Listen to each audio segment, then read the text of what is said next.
toutes les religions du monde, nous avons la possibilité de prier. Finalement, faire une prière, c'est quoi? Une prière, c'est une invocation de ce que nous croyons. Nous présentons dans la prière nos fautes et nos regrets passés, puis on demande ensuite la bénédiction. Y a-t-il un intérêt? La réponse, c'est oui.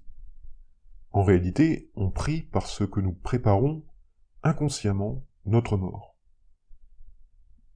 Nous voulons tous l'assurance d'avoir la mort la plus paisible possible, donc nous prions. Nous savons que nos actions dans cette vie vont influer sur notre mort et surtout sur ce qui va se dérouler ensuite, donc nous prions. Aujourd'hui et maintenant, votre esprit est quelque part à l'intérieur de votre corps physique.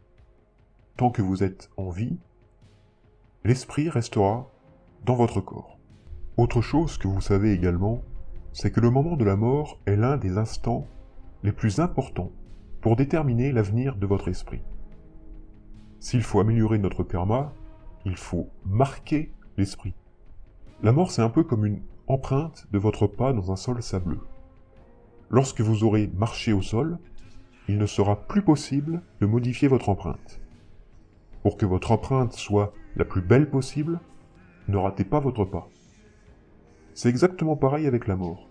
Ne ratez pas la transition, car il sera trop tard pour modifier l'avenir de votre esprit. Dans ma vidéo numéro 44, je vous avais présenté une technique pour savoir émettre de l'affection envers autrui.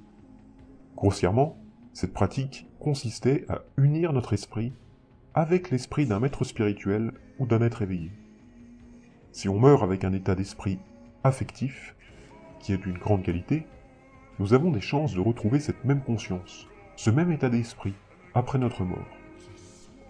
En effet, nous parlons souvent de l'esprit après la mort, qui va survivre, mais si on meurt en ayant une pensée affective pour un maître spirituel ou pour un Bouddha, alors il se peut que son propre esprit vienne à votre rencontre après la mort, assez rapidement, dans la première phase transitive, après la mort.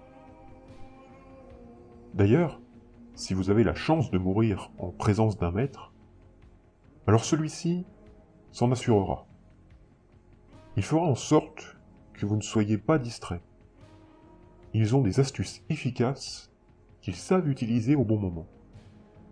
Le maître spirituel saura marquer votre esprit pour que vous puissiez vous en souvenir après la mort. C'est comme si, avant de dormir, vous souhaitiez absolument rêver d'une chose en particulier durant votre sommeil.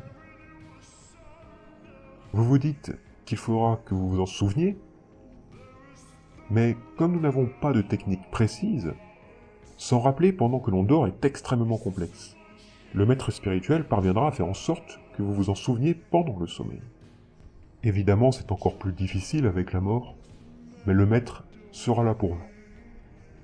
Sans maître spirituel à nos côtés, il est impératif de nous préparer à l'instant de la mort pour ne pas se laisser distraire.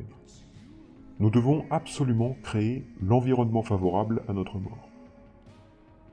La présence d'un maître spirituel est l'idéal, évidemment, mais pour nous, en général, c'est beaucoup plus compliqué. Nous devrons alors nous souvenir des enseignements tout seuls. Toutes les qualités que l'on a déjà évoquées ensemble dans le bouddhisme seront nécessaires. Nous devons aimer, être dévoués et avoir la foi avant de commencer une pratique. Les techniques quand on arrive au seuil de la mort sont multiples, et comme je l'ai dit, les maîtres conseillent très fortement de se concentrer sur une seule en particulier. Il faut s'entraîner tant que nous sommes en vie, sur l'une d'entre elles, à fond, pour pouvoir la maîtriser lorsque le moment viendra. Pour des Européens comme nous pouvons nous satisfaire de la chance de connaître l'une d'entre elles.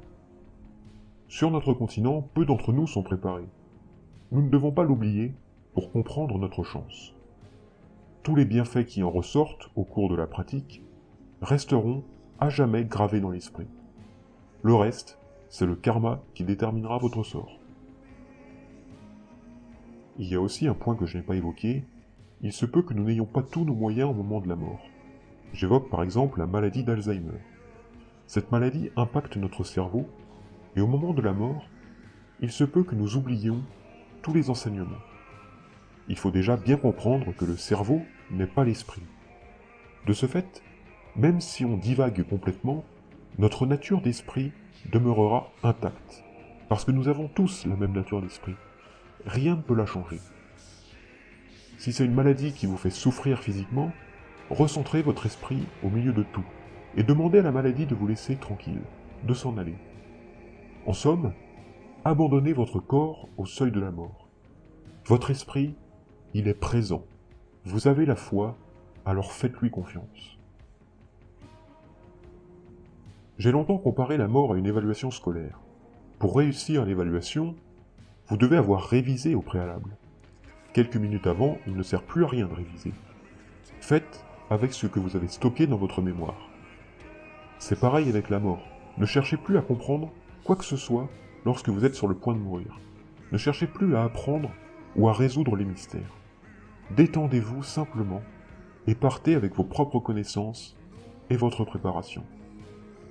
Aucune maladie n'atteindra votre esprit. Il demeurera toujours intact. Je pense que beaucoup d'entre nous ont la foi en Jésus-Christ. Lorsque la mort se présente, soyez convaincus qu'il est proche de vous. Demandez-lui de vous guider et faites-lui confiance. Donnez-lui votre corps, tout comme votre esprit, vos pensées, vos qualités. Donnez-lui tout ce qui vous appartient. Jésus-Christ est la présence sacrée. Vous pouvez aussi choisir une autre présence sacrée, comme le Bouddha par exemple. Cela dépend de vos croyances.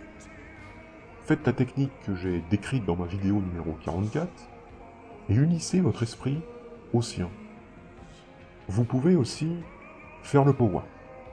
Une photographie de la présence sacrée devant vous peut vous aider. Ce n'est pas une chose ordinaire dans notre vie de se laisser fondre dans l'esprit d'une personne sacrée. Pour s'entraîner, faites comme si le soleil était la présence sacrée. En été, lorsque vous bronzez, laissez-vous fondre au soleil quelques minutes. Donnez votre corps au soleil, ne faites qu'un avec le soleil. Laissez-le pénétrer votre corps. Si vous n'êtes pas distrait, la pratique se prolongera après votre mort.